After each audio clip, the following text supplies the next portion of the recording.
Hello everyone, so today date is 11th February and 2024. We are going to solve some PYQs of gravitation chapter of class 11th physics. तो start करते हैं question number 1 से. Kinetic energies of planet in an elliptical orbit about the sun at positions A, B, C are Ka, यानी ये kinetic energy दे रखी है A, B, C पर के ए के बी एंड के सी रिस्पेक्टिवली. ठीक है, ये हमें तीनों पोजीशंस की काइनेटिक एनर्जी दे दी.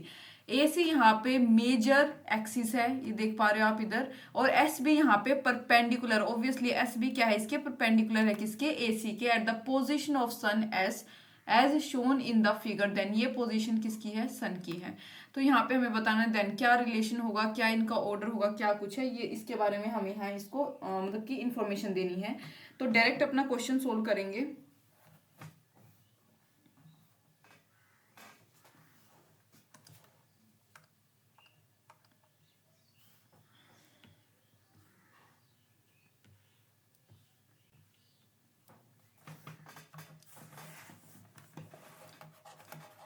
देखो, speed of planet will be maximum. जो प्लैनेट की स्पीड होगी वो मैक्सिमम कब होगी, जब इसका डिस्टेंस सन से मिनिमम होगा. ऑब्वियसली प्लैनेट का डिस्टेंस अगर सन से कम होगा, यानी कि उसके मिनिमल बिल्कुल डिस्टेंस पे होगा, तभी तो क्या होगा, स्पीड ऑफ प्लैनेट ज्यादा होगी. यानी कि हम बोल सकते हैं M V R is equal to constant. ठीक है, सो अपने डायग्राम पे वापस चलेंगे. यहाँ पे देखो, जो वेलोसिटी है इसकी वो नीचे की साइड एक्ट करेगी. ठीक है, ए की, और सी की यहाँ ऊपर की साइड, क्योंकि इसकी मूवमेंट ऐसे होगी, राइट. तो ऐसे ये नीचे की साइड जाएगा, ये ऊपर की साइड वेलोसिटी जा रही है. ये यहाँ पे हमारे पास बी और ये एस पॉइंट है. इसको बोलते हैं, ये जो हमारे पास है, पेरीहीलियन. ये आप याद रखेंगे, और इसको बोलेंगे एफिलियन. पॉइंट ए यहाँ पे हमारे पास पेरीहीलियन है और सी एफिलियन है. क्लियरली जो वेलोसिटी ए की होगी वो ज्यादा होगी, फिर वेलोसिटी बी की आएगी यानी इस डायरेक्शन में, और फिर हमारे पास लास्ट में क्या आएगी, वी सी. यानी कि वेलोसिटी अगर ए की ज्यादा है तो काइनेटिक एनर्जी भी किसकी ज्यादा होगी, ए की. यानी कि करेक्ट ऑप्शन यहाँ पे हमारे पास क्या है, ए बी सी. ये हमारे पास जो है इसका करेक्ट आंसर होगा यहाँ पे.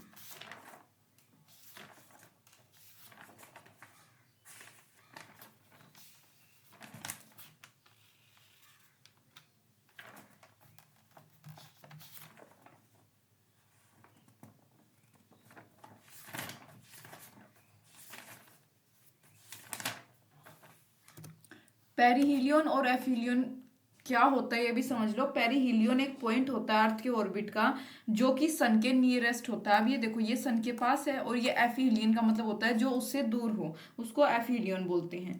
तो काफी इजी क्वेश्चन था. नेक्स्ट क्वेश्चन की तरफ मूव करेंगे. केपलर्स थर्ड लॉ स्टेट्स, जो केपलर्स का थर्ड लॉ है वो क्या स्टेट करता है कि जो स्क्वायर है period of revolution, the square of period of revolution of a planet, एक प्लेनेट का अराउंड द सन, वो प्रोपोर्शनल है इसके, किसके, to third power of average distance R. किसके प्रोपोर्शनल है, जो थर्ड पावर है एवरेज डिस्टेंस आर की between sun and planet. That is, ये हमारे पास है T square is equal to K R cube.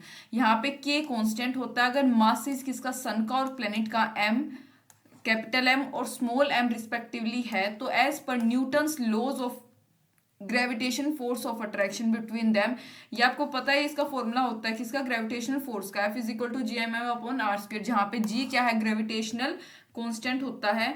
तो रिलेशन बताना है जी और के बीच का क्या होगा. दोनों यहाँ पे कांस्टेंट होते हैं, तो इन दोनों के बीच का क्या रिलेशन है वो यहाँ पे हमें बताना है.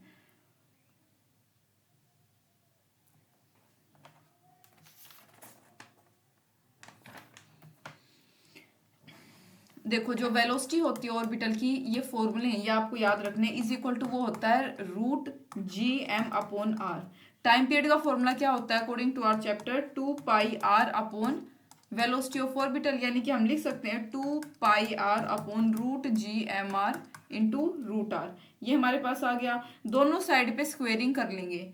स्क्वेयरिंग करने के बाद हमारे पास आंसर आएगा G M K is equal to 4 pi square, यानी कि फर्स्ट ऑप्शन इसका हमारे पास करेक्ट आएगा। सिंपल, आपको ऑर्बिटल की वेलोसिटी का फॉर्मूला पता होना चाहिए, टाइम का फॉर्मूला पता होना चाहिए, और उसके बाद आप उन दोनों में स्क्वेयरिंग कर दोगे, दोनों साइड पे स्क्वेयरिंग करनी है, और यहाँ पे इससे हमारा आंसर निकल के आ जाएगा G M K is equal to 4 pi square, ये आंसर आएगा इससे।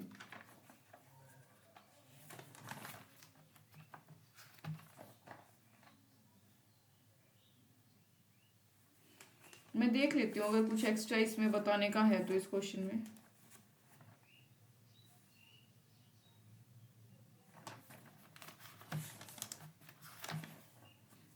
चलो नेक्स्ट क्वेश्चन पे चलते हैं, ऐसा कुछ नहीं है। Figure shows elliptical orbit of a planet, obviously elliptical orbit जो है प्लेनेट का शो कर रही है M, planet M, about the sun S. The shaded area, यानी कि शेडेड एरिया एस सी और डी, ये वाला इस एरिया की बात हो रही है, पहले यहाँ से लेकर ये वाला एरिया, ठीक है, इस शेडेड एरिया की यहाँ पे बात हो रही है।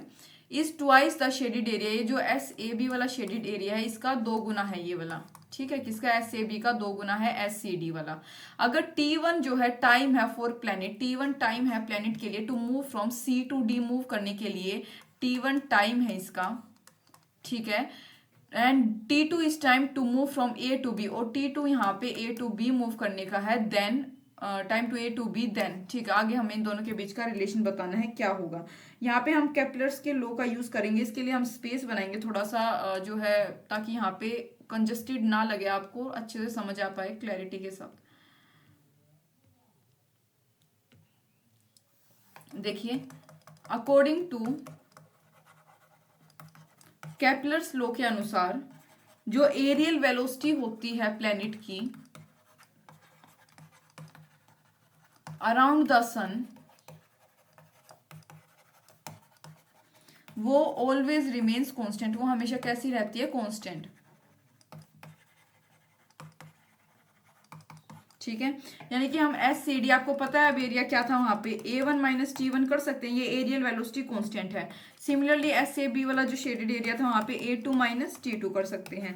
दोनों को हम जो है उसमें अपना रेशियो में ले लेंगे, प्रोपोर्शन में ले लेंगे, तो यहाँ पे T1 is equal to T2 A1 upon A2, ये हमारे पास आ गया, ठीक है।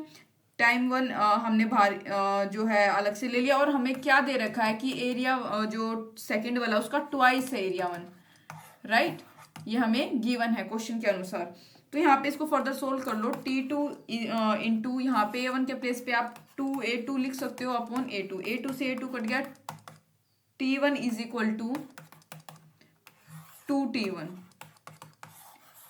ये हमारे पास 2T2 आएगा, 2T1 आएगा, T1 is equal to 2T1, ये हमारे पास इसका करेक्ट आंसर आ गया। काफी इजी था, बस थोड़ा सा आपको फॉर्मूलों का ध्यान रखना है यहाँ पे। तो करेक्ट ऑप्शन हमारे पास क्या कौन सा आएगा,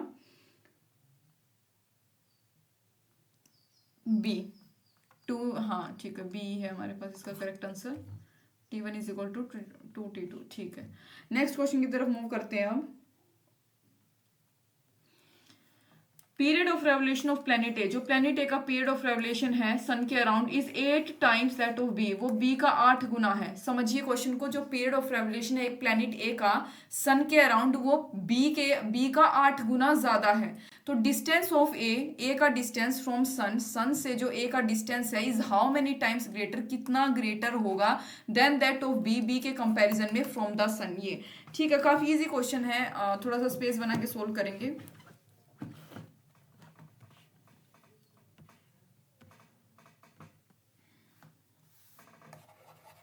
Let T1 and TB time period of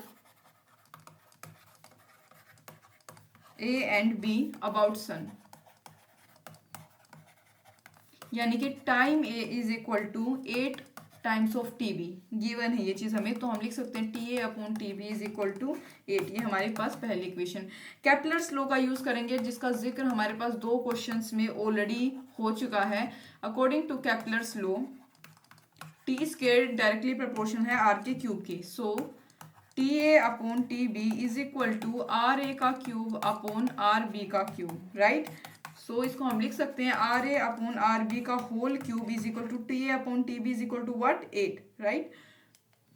further इसको सोल्व करेंगे तो आएगा R A upon R B is equal to 2। यहाँ पे स्क्वेयरिंग वगैरह हटा के इसे मल्टी वो करके अपना कटिंग वटिंग, तो यहाँ पे हमारे पास आंसर इसका आ गया R A upon R B is equal to 2। So देख लो कौन सा ऑप्शन हमारे पास मैच करेगा इससे, 2। अच्छा, फर्स्ट ऑप्शन ही हमारा क्या है, करेक्ट है। नेक्स्ट क्वेश्चन की तरफ मूव करते हैं।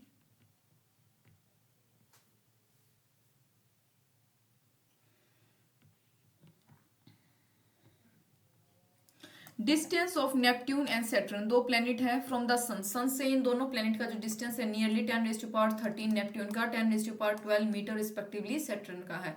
Assuming that they move in, assume करना है कि वो एक सर्कुलर ऑर्बिट में मूव कर रहे हैं। Their periodic times will be in ratio, जो उनकी पीरियोडिक टाइम होगी वो किस रेशियो में होगा, उनका पीरियोडिक टाइम्स बताना किस रेशियो में होगा, ठीक है। तो देखो केपलर्स लॉ का यूज करो अगेन, आर का क्यूब ये था हमारे पास, ठीक है। आप तो याद हो जाना चाहिए। तो टाइम 1 डायरेक्टली प्रोपोर्शनल टू कितना दे रखा है, 10⁻13 का क्यूब। सिमिलरली 2 का स्क्वायर कर दो, डायरेक्टली प्रोपोर्शनल टू 10⁻12 का होल क्यूब। दोनों को उसमें जो है सोल्व करेंगे तो क्या आएगा, 10⁻3। 10⁻3 कैसे आया है, ये यहाँ से एक बच गया था तो ये क्या आ गया, 10⁻3 होगा हमारे पास। 1 का इसका कोई 1 नहीं, 1 3 जा 3, तो 10⁻3 हमारे पास आएगा। तो उसके बाद इसको जब आप सोल्व करोगे further, T1 upon T2 is equal to क्या आ जाएगा, 10⁻10। ये क्यूब वगैरह हटा के जब हम इसको सोल्व करेंगे आंसर आ जाएगा 10⁻10 जो है सेकेंड हमारे पास इसका आंसर आएगा। पीरियोडिक टाइम की जो रेशियो है इनकी वो आएगी 10⁻10। केपलर्स लॉ का यूज करना है आपको simply.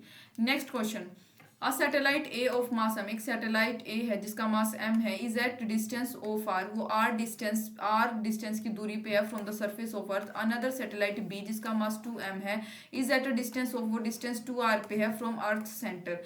There time period are in ratio, इनकी जो टाइम पीरियड की रेशियो, वो जो इनका टाइम पीरियड होगा वो किस रेशियो में होगा ये पूछा गया है। तो देखो हमारे पास केपलर्स लॉ का इसमें भी वही यूज करना है, T square directly proportional to T का क्यूब। टाइम पीरियड कभी भी मास के ऊपर डिपेंड ही नहीं करता, सॉरी आर क्यूब आएगा केपलर्स लॉ के अनुसार। तो जब टाइम पीरियड मास के ऊपर डिपेंड ही नहीं करता तो हमें मास ही तो दे रखा है यहाँ पे, तो करेक्ट ऑप्शन हमारे पास इसमें कौन सा आएगा, ये डी, 1:2 सॉरी 2√2, 2 कह रही हूँ, 2√2 आएगा हमारे पास सिंपली इसका आंसर। नेक्स्ट है डिस्टेंस ऑफ टू, दो प्लैनेट्स का जो डिस्टेंस है सन से are 10⁻13 and 12 metre respectively. Ratio बताने हैं time period of this two planets, क्या रेशियो आएगी वो बताना है। केपलर्स लॉ का यूज करो अगेन, ठीक है। वही सेम क्वेश्चन जैसे हम पीछे आप करके आते, सोल्व करोगे 10⁻10 आएगा। बिल्कुल सेम क्वेश्चन था वो, जिसमें 10⁻10 वाला भी आंसर था, सिमिलर क्वेश्चन। नेक्स्ट है लार्जेस्ट और शॉर्टेस्ट डिस्टेंस जो है अर्थ का सन से, वो कितना है, R1 और R2। R1 शॉर्टेस्ट लार्जेस्ट है और शॉर्टेस्ट R2 है। अगर डिस्टेंस सन से it's distance from the sun when, जब ये परपेंडिकुलर होगा इसके मेजर एक्सिस के, ऑर्बिट के मेजर एक्सिस के, तो तब बताना है इसका डिस्टेंस सन से कितना होगा, ठीक है। फ्रॉम द सन इज कितना होगा वो बताना है। तो यहाँ पे हम अपनी एलिप्स वाली प्रॉपर्टी लगाएंगे, ये थोड़ा सा करके ही देख लेंगे हम इसको।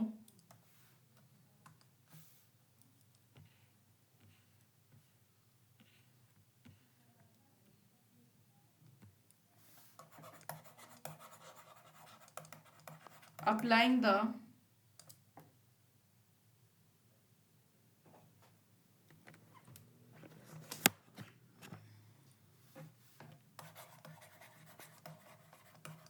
properties of ellipse, we have 2/r is equal to 1/r1 plus 1/r2। ये हमारे पास फॉर्मूला होता है, यानी कि r1 plus r2 upon r1 into r2। Simply आप इसको याद भी रख सकते हो। देखो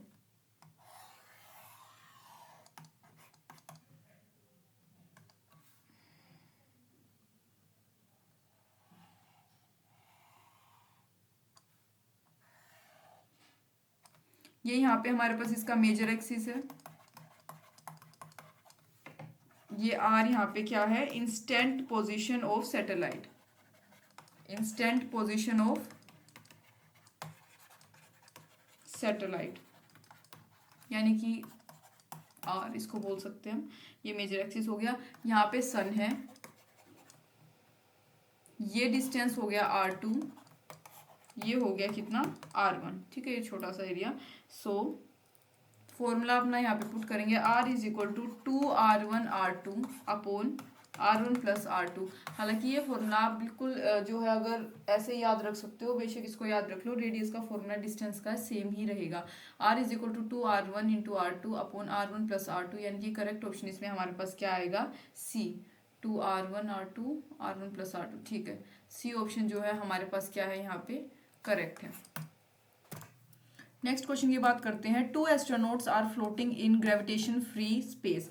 2 एस्ट्रोनॉट्स हैं जो कि ग्रेविटेशन फ्री स्पेस में फ्लोट कर रहे हैं। After having lost contact with their spaceship, अपनी स्पेसशिप जो थी उनकी उससे कॉन्टेक्ट लॉस हो गया उनका। इस वजह से 2 एस्ट्रोनॉट जो हैं ग्रेविटेशन फ्री स्पेस में अपना आराम से फ्लोट कर रहे हैं, तैर रहे हैं।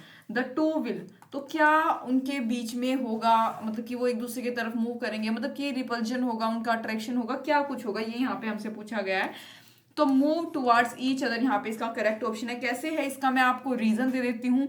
जो दोनों एस्ट्रोनॉट्स हैं आर इन कंडीशन, वो वेटलेसनेस की कंडीशन में है फिलहाल, ठीक है। ग्रेविटेशन फ्री स्पेस का मतलब है weightlessness. Gravitational force between them pulls towards, जो ग्रेविटेशनल फोर्स होती है उनके बीच में वो उनको एक दूसरे की तरफ पुल करती है, यानी कि खींचती है। हैंस जो एस्ट्रोनॉट्स हैं वो एक दूसरे की तरफ म्यूचुअल जो है ग्रेविटेशन फोर्स को क्या करेंगे, जो है क्या करेंगे, एक्सपीरियंस करेंगे, ठीक है, एक दूसरे की तरफ मूव करेंगे। तो ये इसका करेक्ट ऑप्शन है। नेक्स्ट क्वेश्चन, दो स्फेरिकल बॉडीज हैं जिनका मास m है और दूसरे का 5m है और रेडियस उनका r और 2r है, released in free space, free space में वो रिलीज हो गए हैं। इनिशियल सेपरेशन बिटवीन, उनके बीच का जो इनिशियल सेपरेशन है between their centres equal to, वो किसके इक्वल है, 12r के। अगर if they attract each other due to, अगर वो एक दूसरे को ग्रेविटेशन फोर्स के कारण अट्रैक्ट कर रहे हैं, only then distance covered by smaller body before collision is. तो पूछा गया है कि उन दोनों, उनके बीच में जो डिस्टेंस कवर होगा उन बॉडीज के बीच में कोलिजन से पहले वो कितना होगा। दोबारा से सुनिए, दो स्फेरिकल बॉडीज है जिनका मास m और 5m रिस्पेक्टिवली है, रेडियस उनका r और 2r दे रखा है, जो कि फ्री स्पेस में रिलीज कर दी गई है। इनिशियल सेपरेशन बिटवीन, जो उनके बीच का इनिशियल सेपरेशन है, स्टार्टिंग का जो सेपरेशन उनके सेंटर बिटवीन देयर सेंटर, उनके सेंटर के बीच में, वो 12r के इक्वल है। अगर वो एक दूसरे को अट्रैक्ट कर रही है ग्रेविटेशनल फोर्स के कारण, सिर्फ और सिर्फ उसके कारण, then distance covered by smaller body के द्वारा कितना डिस्टेंस कवर किया गया है कोलिजन से पहले, ये यहाँ पे हमें बताना है। तो थोड़ा सा इसको अच्छे से ड्रॉ वगैरह करके देखेंगे, जो हमें कंडीशंस दी गई है उसको हम यहाँ पे जो है बनाकर देखेंगे, अच्छे से क्वेश्चन समझ आएगा फिर। Let the distance moved by spherical body of mass m is x1 and by spherical body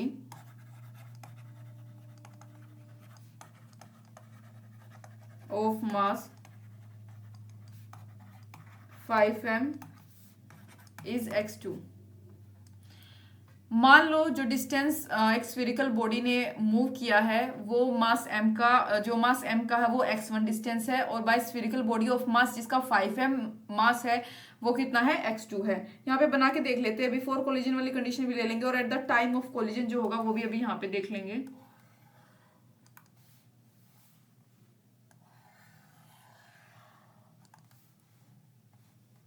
m, ये 5m हो गया, बिफोर कोलिजन वाली कंडीशन है। कोलिजन का मतलब आप समझते होंगे भिड़ंत, ये at the time of collision.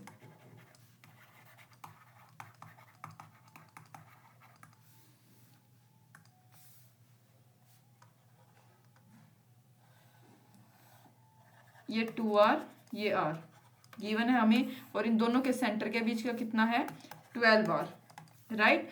Collision के टाइम पे क्या होगा, ये r है और ये क्या है, 2r है, ये m, ये 5m। तो देखो, एज देयर, इनका जो cm है यानी सेंटर ऑफ मास है, विल रिमेन स्टेशनरी, वो बिल्कुल सेंटर ऑफ मास तो इनका सेम ही रहा है, राइट, r और 2r। will remain stationary, so mx1 is equal to 5m into x2, या फिर हम क्या लिख सकते हैं, x1 इज इक्वल टू क्या आ जाएगा 5x2, ये m से m गया, x1 is equal to 5x2, ये हमारे पास आ गया।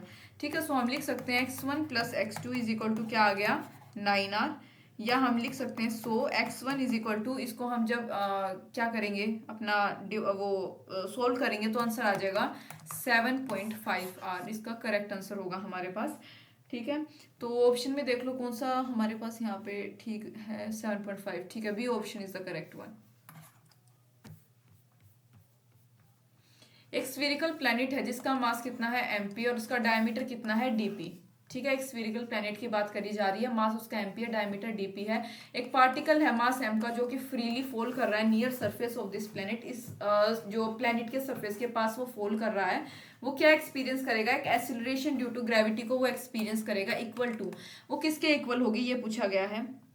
देखो, जो ग्रेविटेशनल अट्रैक्शन फोर्स होती है पार्टिकल के ऊपर ऑन पार्टिकल बी, ठीक है, वो कितनी होगी, फॉर्मूला हमारे पास क्या होता है, G is equal to G M P M upon diameter D P upon two, जो हमें दे रखी है उसी का यूज करेंगे स्क्वायर। एक्सीलरेशन पार्टिकल की ग्रेविटी के कारण क्या होगी, उसका फॉर्मूला होता है is equal to force due to gravity upon mass. Force due to gravity हम निकाल चुके हैं 4 GMP upon mass T square P, तो करेक्ट ऑप्शन यहाँ पे हमारे पास क्या आएगा, ए।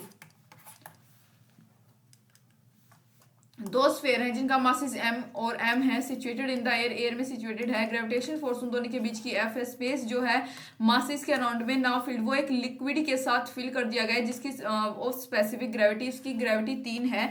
The gravitation force now will be, तो अब ग्रेविटेशनल फोर्स क्या होगा, कैसा होगा, ठीक है, वो तो लिक्विड फिल करने से पहले का ग्रेविटेशनल फोर्स हमारे पास था F, अब वहां पे जो है उनका जो स्पेस था अराउंड मासेस, अब उसको एक लिक्विड स्पेसिफिक ग्रेविटी 3 के लिक्विड के साथ उसको फिल कर दिया गया, तो ग्रेविटेशनल फोर्स में क्या चेंजेस आए वो पूछा गया है।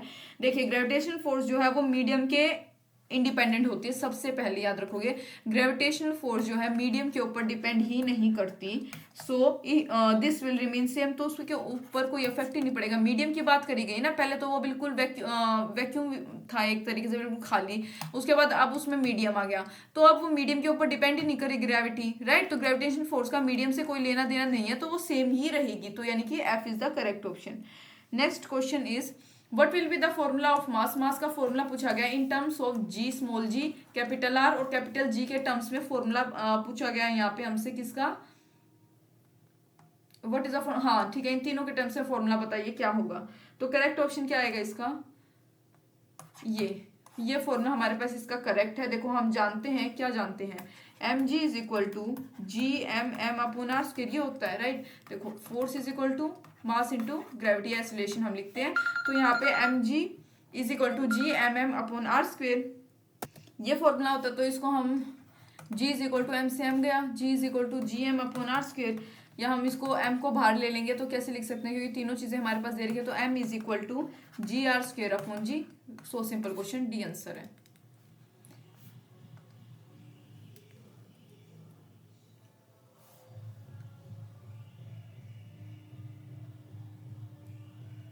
अ बॉडी वेट 72 न्यूटन, एक बॉडी का वेट 72 न्यूटन है ऑन द सरफेस, अर्थ के सरफेस पर,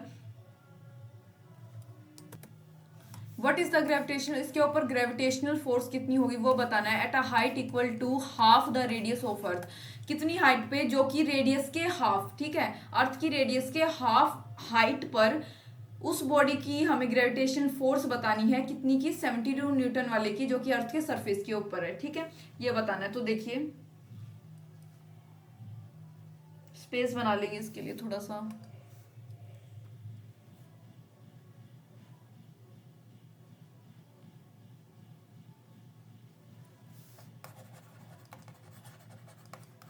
weight of a body on the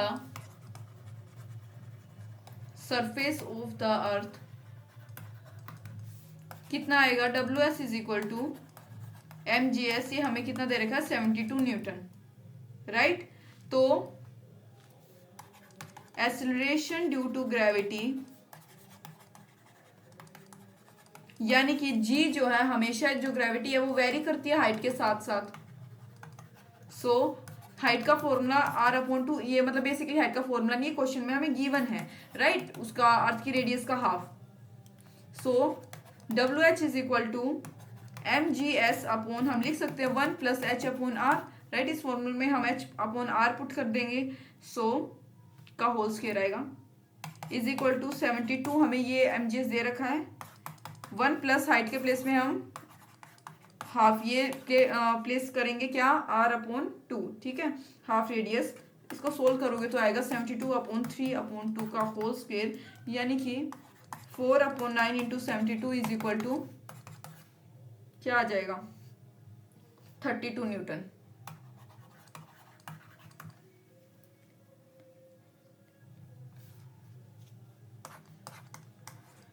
four is 32,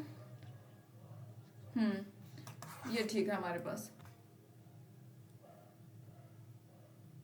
option number first is the correct one. Next देखिए, acceleration due to gravity. Acceleration due to gravity at a height of, कितनी height पे, 1 kilometre, earth से 1 kilometre ऊपर जो acceleration due to gravity वो same है as at a depth d below the surface. वो किसके सेम है, मतलब कि डेप्थ d, यानी कि अर्थ के सरफेस के नीचे जो डेप्थ d है उसके इक्वल है क्या, अर्थ के सरफेस के ऊपर हाइट 1 किलोमीटर, ठीक है, एसोलेशन ड्यू टू ग्रेविटी। तो देन इनके बीच में क्या रिलेशन होगा, क्या पूछा वो बताना है अभी यहाँ पे।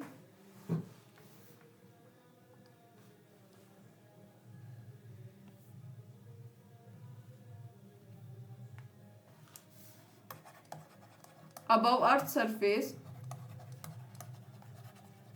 और एक है बिलो अर्थ सरफेस, दोनों कंडीशन में साथ में आपको बता देती हूं।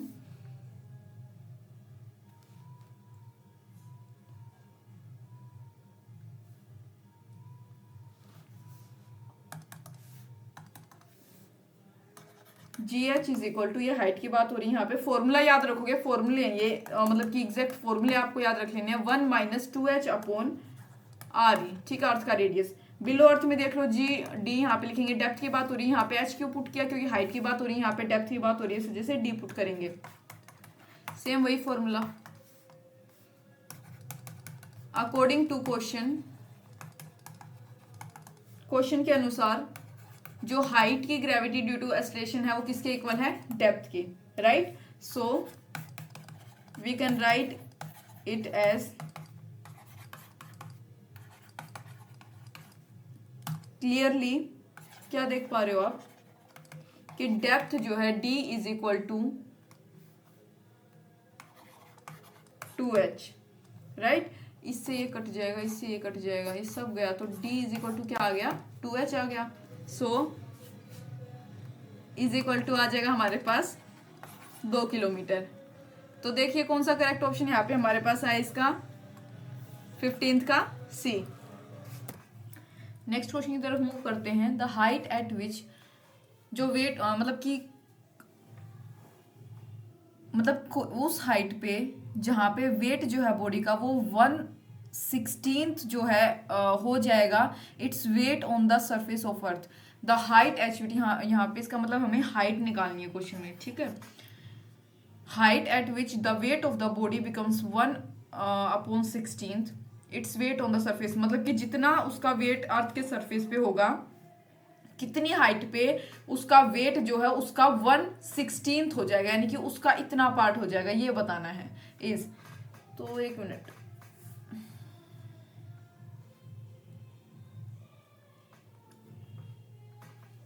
स्पेस बना लेते हैं।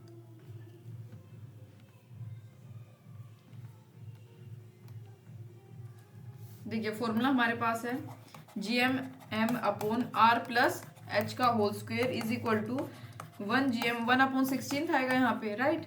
सो r का स्क्वायर, दोनों को इक्वेट करके सोल्व कर लो। GM/m यहाँ से ये गया, यानी कि 1/r प्लस h का whole square is equal to 1/16 r का स्क्वायर, right. So is equal to r/r plus h is equal to 1/4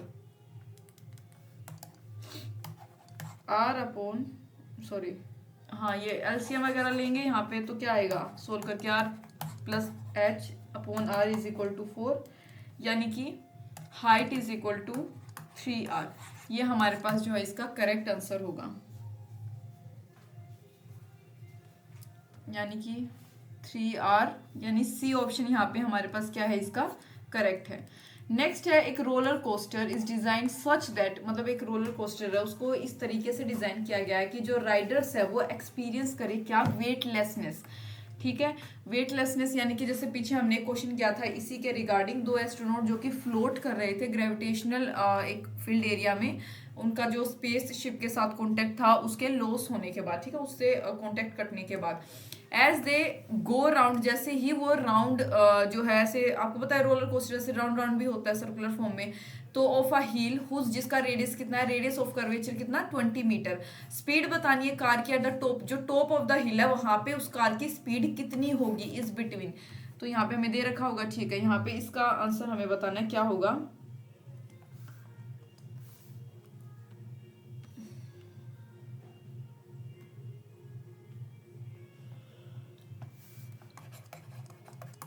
for the riders to experience weightlessness at the top of the hill, the weight of rider must be, जो wait है rider का must be balanced by centripetal force। Obviously अगर वहां पे कोई force ही नहीं होगी तो जो राइडर है वो तो नीचे ही ना गिर जाएगा। ठीक है, अगर राइडर जो है वेटलेसनेस एक्सपीरियंस करना चाहते हैं मतलब कि हिल के टॉप पे, तो जो वेट है राइडर का वो सेंट्रीपिटल फोर्स के जरिए बैलेंस्ड होना चाहिए, राइट। सो देखिए ये है टॉप ऑफ द हिल, ठीक है, यहाँ पे नीचे की साइड हमारे पास ग्रेविटेशनल फोर्स mg, ऊपर की साइड ये बैलेंस, तभी तो मतलब बैलेंस होगा तभी तो ये जो है वेटलेसनेस एक्सपीरियंस कर पाएंगे, वरना नीचे की साइड ही ना आ जाएंगे। ये ग्रेविटेशनल फोर्स किसके जरिए, mv²/r, ये होती है सेंट्रीपिटल फोर्सेस के जरिए ये बैलेंस्ड होंगे। यानी कि हम लिख सकते हैं that is mg is equal to mv²/r, यानी कि इस v को हम बाहर ले लेंगे, v is equal to root G R, M से एम गया क्योंकि v इज इक्वल टू, ये स्क्वायर को हटा के हमने यहाँ पे रूट में ले लिया, G R is equal to, gravity हमें पता है 10 होता है, इंटू रेडियस हमें 20 दे रखा है, तो कितना आ जाएगा 14.1 मीटर पर सेकंड, हमारे पास इसका करेक्ट आंसर आ जाएगा। तो हैंस जो स्पीड है कार की शुड बी बिटवीन 14.1 आया है, यानी कि अकॉर्डिंग टू ऑप्शन 14 मीटर और 15 के बीच में जो है क्या होगी, कार की स्पीड होगी। देख लेंगे अभी कौन सा जो है ऑप्शन मैच कर रहा है, यानी कि फर्स्ट ऑप्शन जो है इसका हमारे पास यहाँ पे करेक्ट है। Next question, imagine a new planet, एक न्यू प्लेनेट को इमेजिन कीजिए हैविंग द सेम मतलब कि उसकी density same has that of, जितनी अर्थ की डेंसिटी है उतनी ही डेंसिटी उसकी है, और न्यू प्लेनेट को आप इमेजिन कीजिए of earth, but it is 3 times bigger, लेकिन ये 3 गुना ज्यादा बड़ा है अर्थ से इन साइज में जो है ये नया प्लेनेट 3 गुना ज्यादा बड़ा है। अगर acceleration due to gravity on the surface of earth वो कितनी जी है, that on the surface new planet के ऊपर वो जी डैश है, देन इनके बीच का क्या कंपैरिजन होगा ये बताना है। देखिए वी नो दैट, हम जानते हैं फॉर्मूला, अब इसके लिए स्पेस बनाएंगे।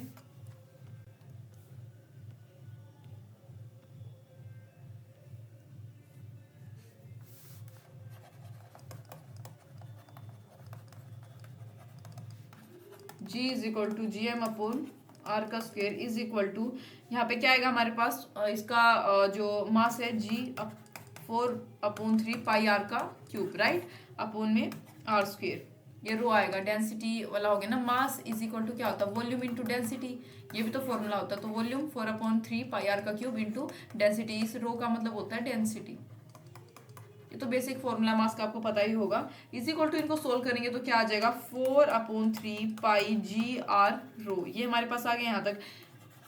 जी जो है वो किसके ऊपर डिपेंड करेगा, जी डिपेंड्स ऑन, किसके ऊपर डिपेंड करता है, जो रेडियस होता है प्लेनेट का उसके ऊपर ही डिपेंड करता है, G depends on radius of planet, यानी कि हम लिख सकते हैं G dash upon G is equal to R dash upon R, right, is equal to, ये हमारे पास कितना R dash 3r upon R से आर गया is equal to 3, as G और रो दोनों ही कांस्टेंट है हमारे पास, जी और ये अपना डेंसिटी दोनों क्या है, कांस्टेंट है, सो we can say G dash is equal to 3g, ये हमारे पास इनके बीच का करेक्ट रिलेशन आया है, यानी कि option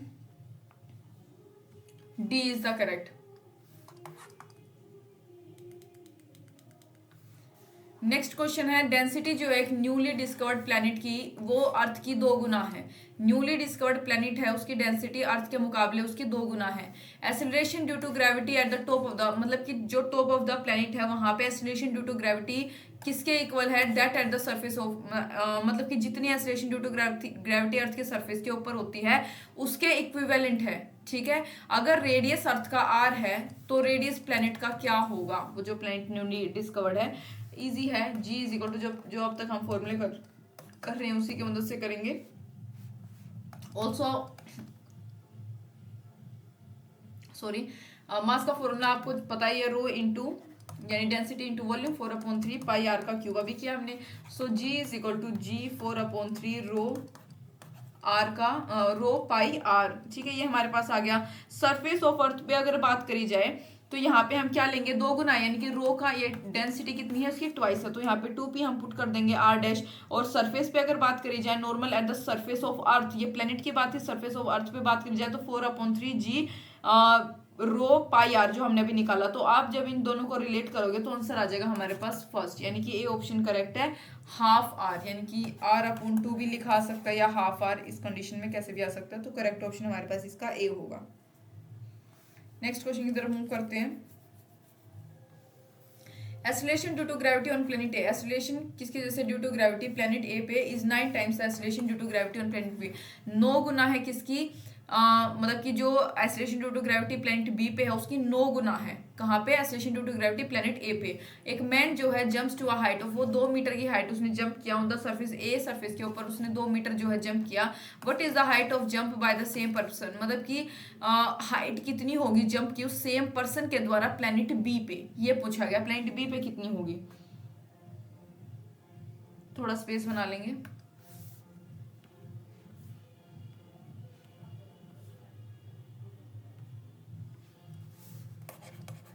applying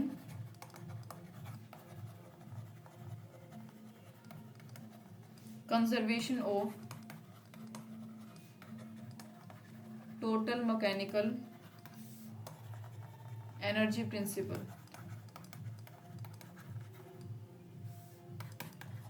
half mv square is equal to mg। A की बात करेंगे सबसे पहले, mg ये क्या है, हाफ mv स्क्वेयर हमारी काइनेटिक एनर्जी है, पोटेंशियल एनर्जी। ठीक है, conservation of total mechanical energy का प्रिंसिपल यही तो होता है, जो kinetic energy is equal to potential energy. तो यहाँ पे mga ha is equal to mgb hb, kinetic energy same है, पोटेंशियल एनर्जी के यहाँ पे डिफरेंस है। So ga ha is equal to क्या आएगा, gb hb, क्योंकि m से m यहाँ पे एलिमिनेट हो जाएगा।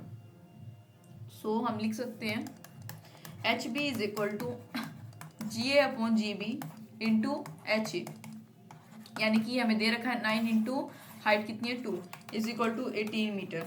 सो करेक्ट आंसर यहाँ पे हमारे पास 18 आएगा। लेकिन मैं एक एक्स्ट्रा बात यहाँ पे आपको इसके बारे में बता देती हूँ, जो वेलोसिटी होती है मास की वाइल रीचिंग, जब वो सरफेस के ऊपर रीच करती है ऑफ बोथ दोनों प्लैनेट्स के, वो क्या होती है, सेम होती है हमेशा। ठीक है, यानी कि रूट जी 2gh ये होती है ऑलवेज। इसका एक इजी फॉर्मूला बताती हूँ। ठीक है, ये तो था थोड़ा बड़ा, अल्टरनेटिव मेथड बता देती हूँ।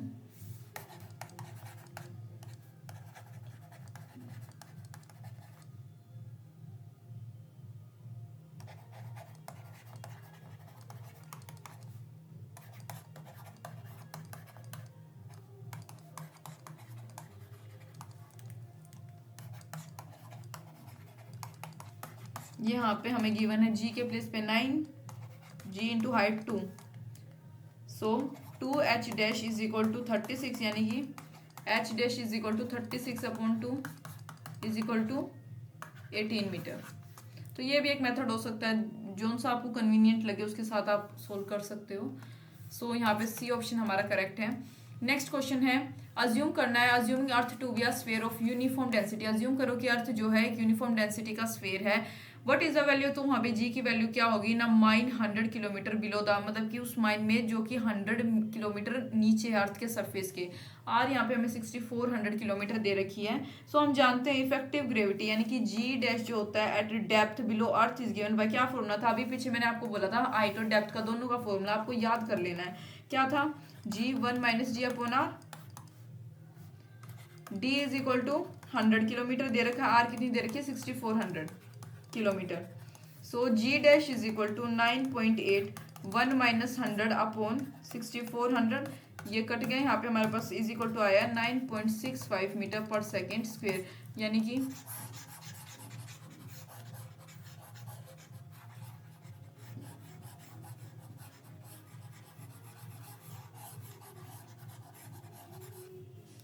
करेक्ट ऑप्शन क्या आया, ए 9.65। A body weighs 72 Newton on the surface of Earth. What is the gravitational force on it due to Earth at a height equal to the radius? Same question आया पीछे, अभी हम ये क्वेश्चन करके आए थे। क्या आंसर आएगा, 32 न्यूटन। वही सेम क्वेश्चन है भाई, जो mg is equal to 72 newton, हमारे पास h मतलब at a height h is equal to r upon 2। इस फॉर्मूले में आपको जो है कंडीशन जो भी हमारे पास है वो सारी चीजें पुट कर देनी है, यानी कि हाइट के प्लेस पे r अपॉन 2, वही हमने पीछे सोल्व कर लिया था। ठीक है, 32 न्यूटन सेम क्वेश्चन आया, बिल्कुल कोई भी चेंज नहीं है ना ऑप्शन में ना इसमें स्टेटमेंट में।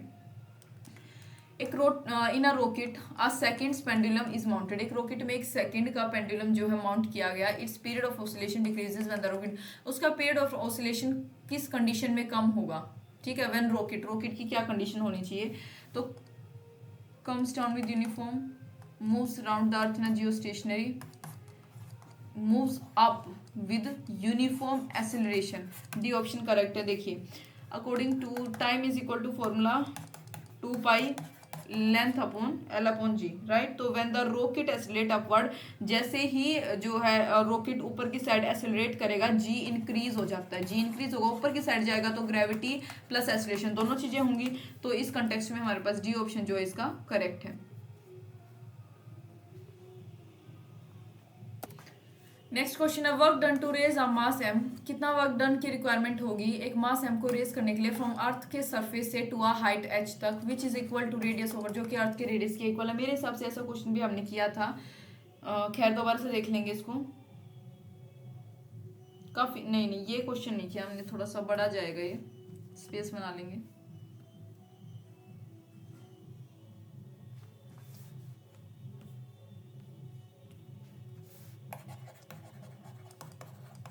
मास to be raised is equal to M,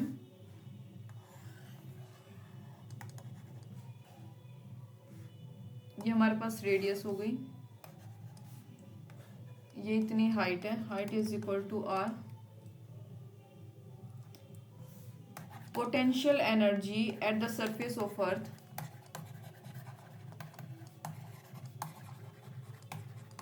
यानी कि U surface is equal to minus G M M upon R, right. ये पोटेंशियल एनर्जी है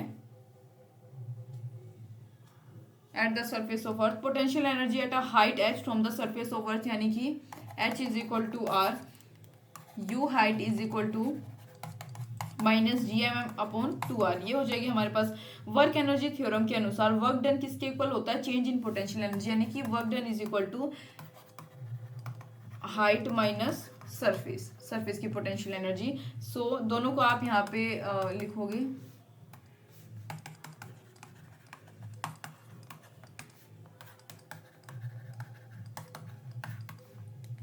is equal to G M M upon 2r।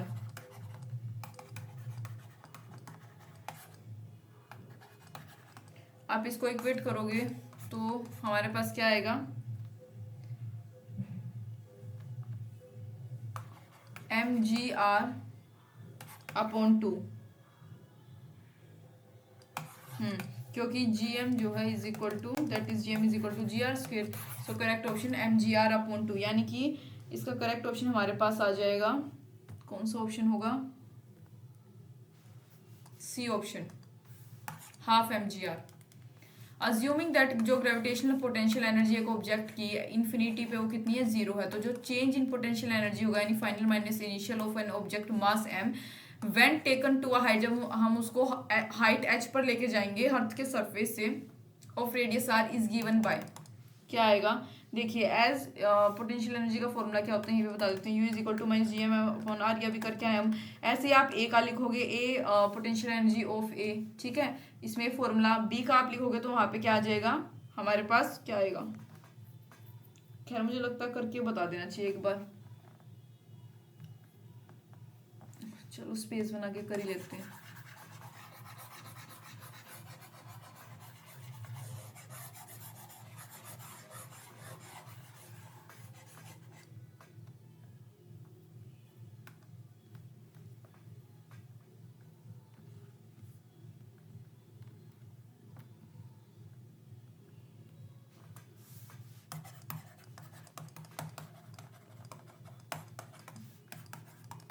Potential energy of A is equal to minus G M M upon are.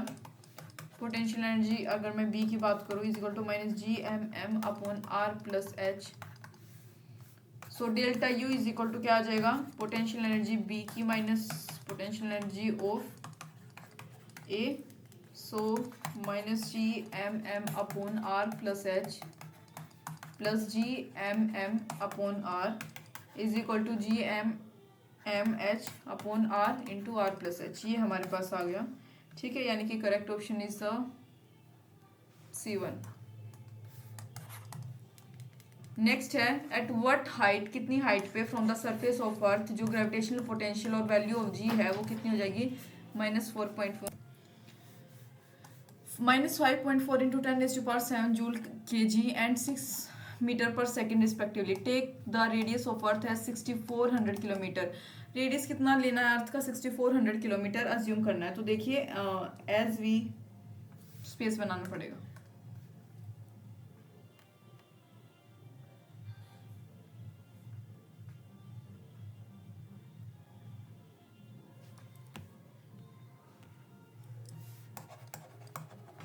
As we know जो gravitational potential यानी जिसको हम we से denote करते हैं और जो एक्सेलरेशन ड्यू टू ग्रेविटी होती है यानी कि जी विद हाइट, हाइट के कंपैरिजन में क्या फॉर्मूला होता है, v is equal to minus G M upon R plus H is equal to दे रखा है हमें कितना, -5.4 इंटू 10⁷। इसको हम फर्स्ट इक्वेशन मान लेते हैं and g is equal to G M upon R plus H का whole square is equal to 6। ये हमारे पास सेकेंड इक्वेशन होगी। डिवाइड करना है फर्स्ट को सेकेंड के साथ, dividing first equation by second we will get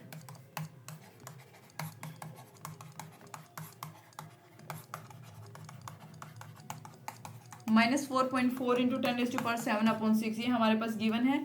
so minus नहीं, यहाँ पे हम इसको दूसरी साइड पे लेके जाएंगे तो ये पॉजिटिव में कन्वर्ट हो जाएगा, r plus H is equal to 6, right. So r plus H is equal to 9000 kilometre हमारे पास आ जाएगा। सो हम हाइट बोल सकते कितना होगा, 2600 किलोमीटर।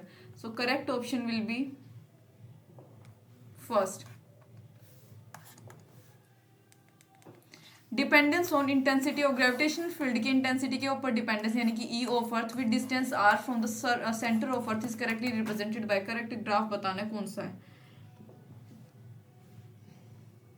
देखो बी जो है यहाँ पे हमारे पास करेक्ट ग्राफ है।